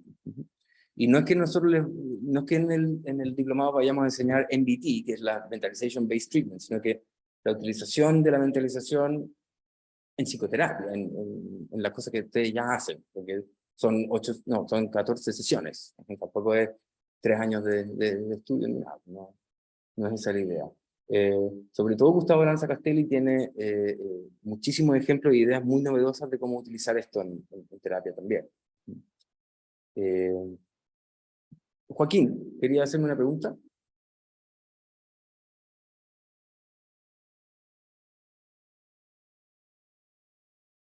Parece que se nos fue el baño entre medio. María José, entonces. Profe, tengo una pregunta. Yo soy estudiante de psicología, 4º año. ¿Yo puedo tomar el diplomado? Esa es una pregunta. ¿O tengo ¿Te que estar interesa la titulada de psicología psicóloga? clínica? ¿Te interesa la psicología clínica? Sí. En realidad la mentalización me encanta. No encuentro que es una Yo creo que técnica sí, muy... yo creo que sí. Sí, lo que yo, Mm, si bien la mentalización se puede utilizar en cosas que no son psicología clínica, el diplomado va a ser bien clínico. Entonces, si ustedes están interesados en eso, incluso si están en 4º o 5º año, o están solamente o voluntariando, o no son ni siquiera terapeutas, pero que si yo, trabajadores sociales, que trabajan junto con personas con problemas de salud mental, también les recomiendo, o sea, también podrían tomarlo, digamos, ¿no? Perfecto, se puede tomar. Y la otra pregunta, profe, yo me toca justo septiembre, parece que la tira este diplomado, la DIPA, pero más adelante lo van a volver. Siempre están constantemente. Esta es la tercera versión, y siempre lo estamos cambiando un poco, dependiendo de cómo funciona, qué es lo que a la gente le parece más útil, si le parece más inútil, así que esta Perfecto. es la tercera versión de lo mismo. Sí, Que en ok. realidad se parece mucho a los otros dos, pero yo diría que está un poco mejor que el segundo, y a su vez un poco mejor que el tercero. Que el primero. Entonces voy a tomar el 4º. Gracias. Buena idea. Daniela, Hola, muy buenas tardes. hola. Mira, mi pregunta principalmente va respecto de si ustedes tienen alguna experiencia de trabajo de mentalización con adultos, con niños TEA, porque la verdad es que en el último periodo yo soy trabajadora social. Me ha tocado trabajar con familias que ni siquiera asumen el diagnóstico de sus hijos. Entonces, trabajar con ellos es bastante complejo. Yo no sé si tienen alguna experiencia acá, ustedes de trabajo o algún aporte que puedan realizar. Sí, efectivamente. Cuando uno trabaja, por ejemplo, cuando el paciente índice, digamos, es un niño, en mentalización en general uno prefiere un contexto más, un setting más familiar, un encuadre más familiar. Como en general el psicoanálisis también lo privilegiará, a veces con la mamá solamente, pero en general algo mucho más familiar y tiene que ver con que esa figura de apego, ese padre, esa madre, sea capaz no solamente de intentar entender la mente, que es complicado, entender la mente de un niño con TEA, pero también de cómo prácticamente hacer cosas, o sea, no solamente entender y quedarse con el conocimiento y después escribirlo en un libro, no tiene que ver cómo lo ponemos en marcha. Así que en general, cuando se trata de niños, obviamente la terapia es mucho más directiva en cierto sentido, se juega harto. En fin, recuerdo a uno de los desarrolladores de la terapia familiar de mentalización, Aya Hassen, un alemán que trabaja en Londres, que él le traía, por ejemplo, a la mamá o a un miembro de la familia un delantal blanco de doctor y un estetoscopio. Le decían, pónselo a tu hijo en la cabeza. ¿Qué está pasando ahí? Esa intervención, por ejemplo, es muy de mentalización, pero es muy obvia, pero es muy de juguetona con el niño que se ríe de que la mamá es doctora, en fin. Y sí, hay mucha experiencia con TEA, muchísima experiencia con TEA.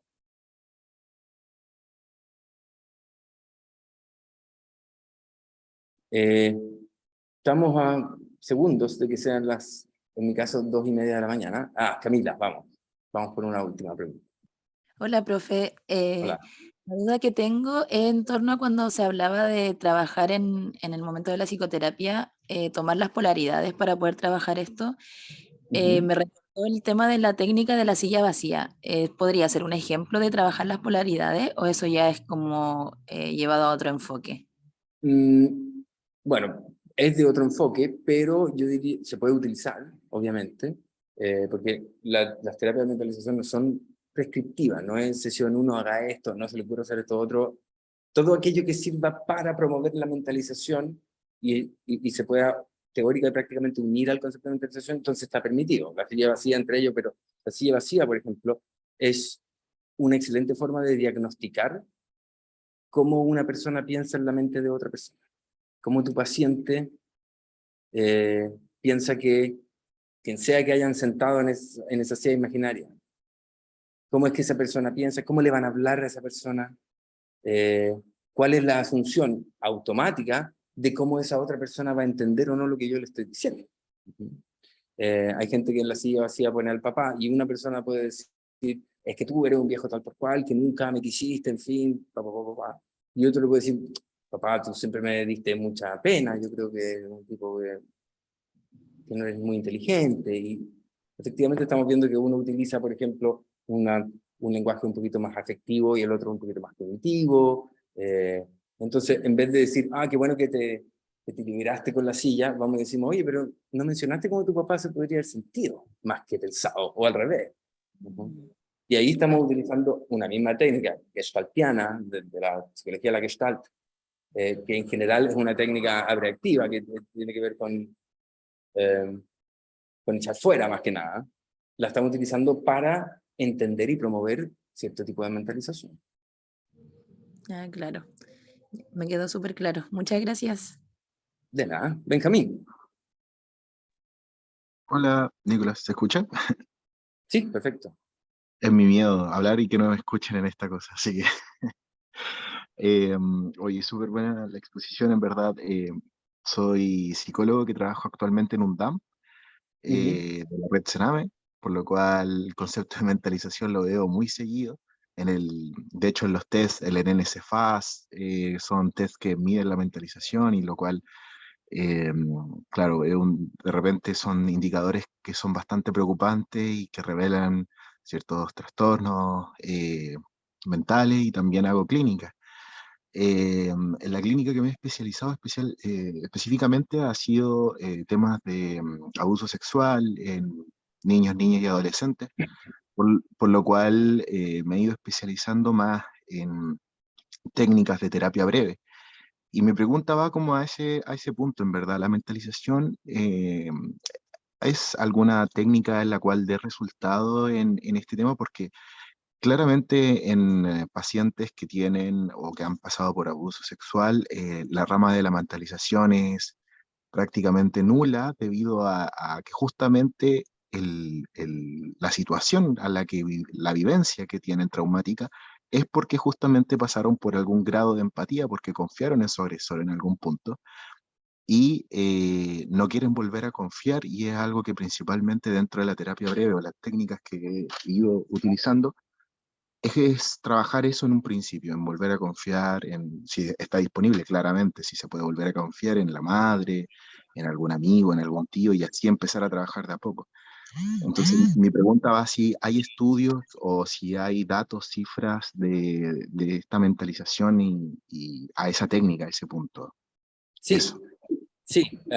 Te recomiendo una buena búsqueda ahí en Google Scholar, que es gratis y súper completo, poniendo las palabras mentalización, abuso sexual, por ejemplo, pero hay muchísima. Ahora, lo que sucede con la mayoría de la gente que es sobreviviente de abuso sexual, sobre todo en la infancia y la niñez, es que se cierran cerrarse a la capacidad de confiar es cerrarse a la capacidad de adquirir conocimiento nuevo, sobre todo conocimiento social, del entorno social.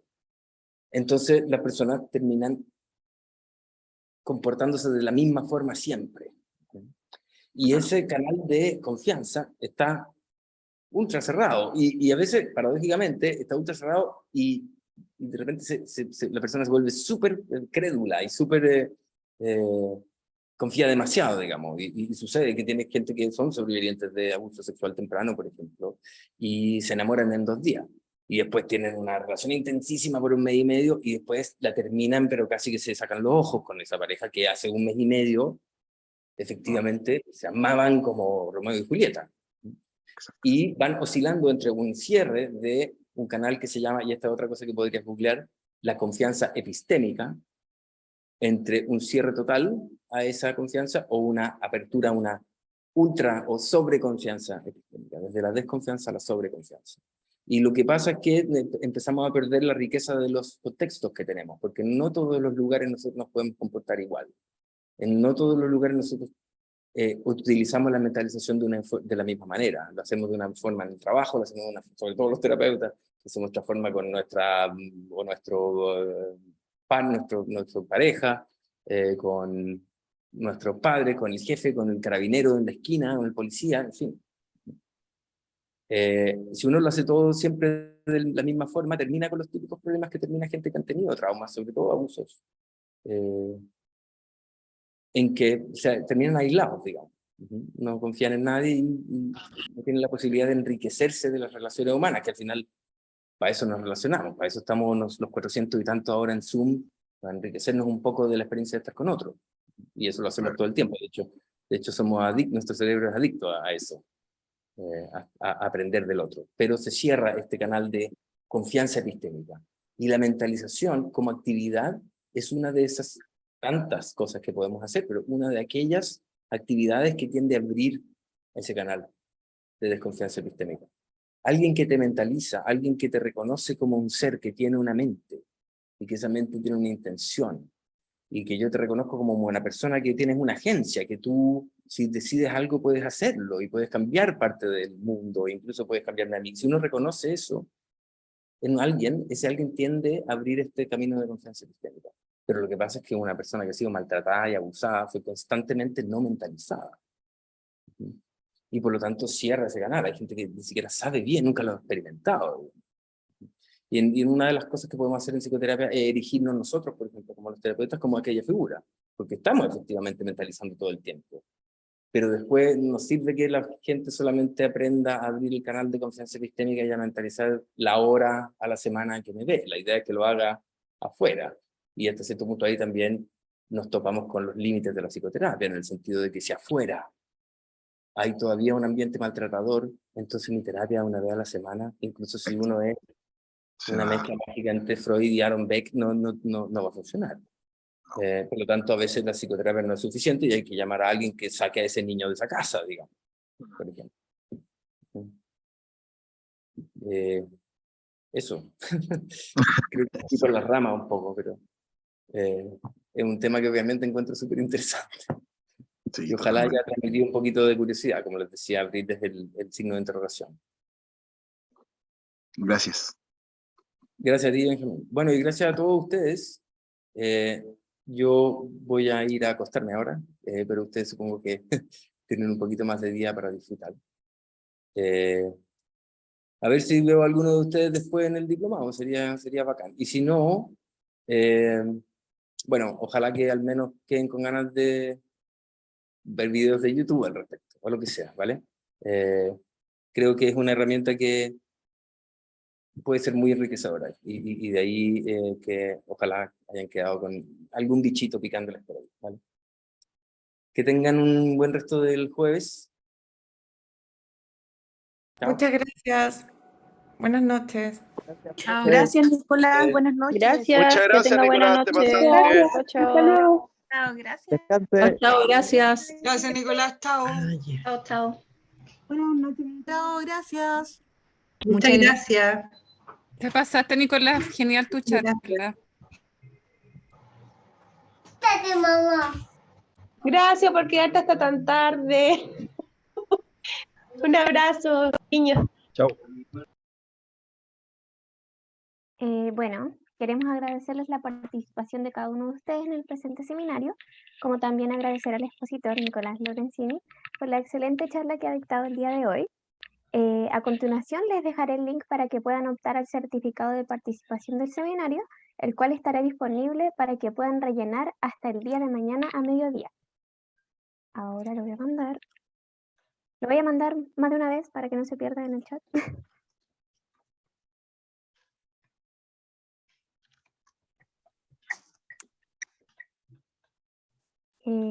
Ahora les voy a compartir pantalla para iniciar el sorteo, para ver quién será él o la ganadora para el cupo al curso que se va a sortear.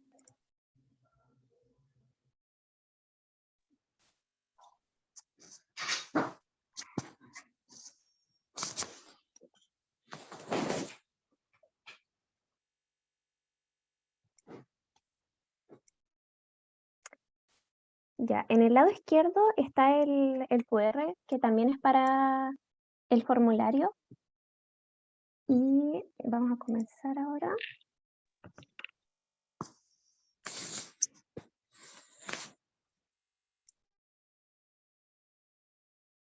Carolina Muñoz. ¿Está Carolina Muñoz? ¿Ustedes son mis ojos? Hola, sí, muchas gracias. Bueno, muchas felicidades, te agradecemos por haber participado y mañana te va a contactar la encargada del programa para hacer efectiva la beca. Muchas gracias, te pasaste. Muchas gracias. También agradecemos a todos y todas las participantes de esta charla y por supuesto a Nicolás por haber compartido sus conocimientos y esperamos que tengan una excelente noche y un muy buen término de semana. Les esperamos en futuras ocasiones y que no sea un adiós, sino un hasta pronto. Que tengan muy buenas noches. Hasta Gracias, pronto. buenas noches. Gracias. Nos vemos la próxima. Gracias. Adiós. Chao, gracias, un millón.